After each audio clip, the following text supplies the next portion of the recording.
गरुड़ पुराण। हमें क्या करना चाहिए? देवी देवताओं को प्रसन्न करने के लिए हमें क्या करना चाहिए? जीवन में खुशहाली और तरक्की पाना चाहते हैं तो रोजाना आप 5 काम करने हैं। आपको भगवान की आपने आराधना करनी है, आपको भगवान को प्रसन्न करना है तो 5 काम आपको करने हैं। वह काम आपको मनुष्य अच्छे कर्म करके अपने जीवन में खुशहाल बना सकता है। गरुड़ पुराण में कुछ महत्वपूर्ण बातें जो लिखी हुई हैं, जो आपके जीवन को कष्टों को मुक्ति दिला सकती है। क्या है वह बातें, मैं प्रस्तुत कर रहा हूँ। हिंदू धर्म हमारा गरुड़ पुराण को किसी व्यक्ति मृत्यु के बाद पढ़ा जाता है। जब किसकी मृत्यु हो जाती है तभी गरुड़ पुराण का पाठ होता है और आपको जीवन से लेकर मृत्यु तक के कई रहस्यों के बारे में जानकारी मिलेगी। गरुड़ पुराण के अनुसार मनुष्य अपने जीवन में जो भी कष्ट या परेशानी भुगतता है वह सब कर्मों के आधार पर ही होता है। इसलिए हमें हमेशा अच्छे कर्म करने चाहिए, क्योंकि अपने कर्म आपकी पूरी जिंदगी बदल देंगे। गरुड़ पुराण के अनुसार यदि मनुष्य अपनी दिनचर्या में थोड़ा बदलाव ले आए तो उसे इन कष्टों से छुटकारा मिल सकता है। क्या है वह बदलाव जो हमें करने चाहिए जीवन में, और अपने जीवन को, अपने कुल को, अपने आने वाली पीढ़ी को हम बचा सकें? कुल देवता की पूजा। गरुड़ पुराण में बताया गया है कि व्यक्ति को सुबह उठते ही अपने कुल देवता यानी जो इष्ट देवते हैं कुल देवी का पूजन अवश्य करना चाहिए। इससे कुल देवी प्रसन्न होती है, क्योंकि कुल देवता का पूजन करने से पितरों का भी आशीर्वाद मिलता है। जो हमारे पितर चले गए हैं, इनकी मृत्यु हो चुकी है, उनका आशीर्वाद मिलता है। जिन पर घर में पितरों का आशीर्वाद रहता है वहाँ हमेशा खुशहाली बनी रहती है, धन वैभव बना रहता है, पितरों का आशीर्वाद सदैव बना रहता है। भगवान का भोग। आम तौर पर घरों में खाना खाने से पहले भगवान को भोग लगाया जाता है। मान्यता है कि जो लोग इस नियम का पालन करते हैं उनमें से अन्नपूर्णा प्रसन्न होती है। माँ जो अन्न देती है, अन्नपूर्णा माँ प्रसन्न होती है और वह अपने घर को सुख शांति एवं में भर देती है। कभी धन धान्य की कमी नहीं का सामना करना पड़ता है, कमी कभी नहीं होती है घर में धन धान्य की, और घर में सदैव खुशहाली बनी रहती है। माँ हमारे घर के सारे भंडार भर देती है। ध्यान रखें कि भगवान को हमेशा स्वास्थ्य भोजन का ही प्रयोग करें और भोग लगाएं। इससे जो है माँ प्रसन्न होती है। अन्नदान। गरुड़ पुराण में अन्नदान को विशेष दान माना गया है।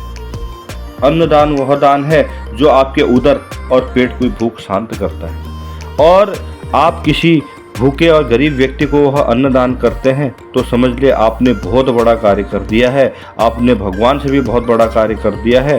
भगवान खुद आपको आशीर्वाद देने हैं। अन्नदान को सबसे बड़ा दान तथा पुण्य माना जाता है। गरुड़ पुराण के अनुसार किसी भूखे या जरूरतमंद को रोजाना भोजन अवश्य कराएं।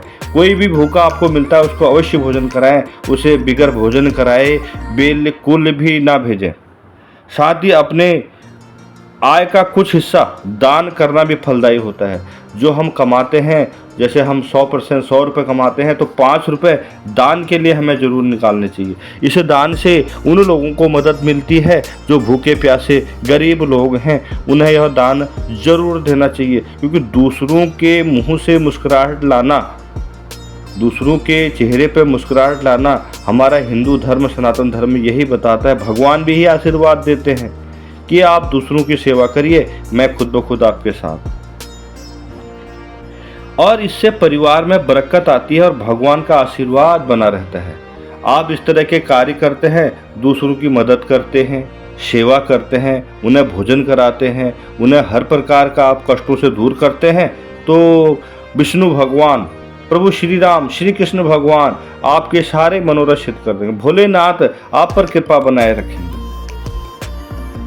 धर्म ग्रंथों का पाठ। गरुड़ पुराण में यह भी कहा गया है कि जिन घरों में नियमित तौर पर धर्म ग्रंथ का पाठन किया जाता है, पढ़ा जाता है, सुंदरकांड पाठ किया जाता है, वहाँ सुख शांति का वास होता है, क्योंकि धर्म ग्रंथों में ज्ञान और धर्म की बातें छिपी हैं। इनका पाठ करने से व्यवहार में बदलाव आता है और तरक्की के रास्ते खुल जाते हैं।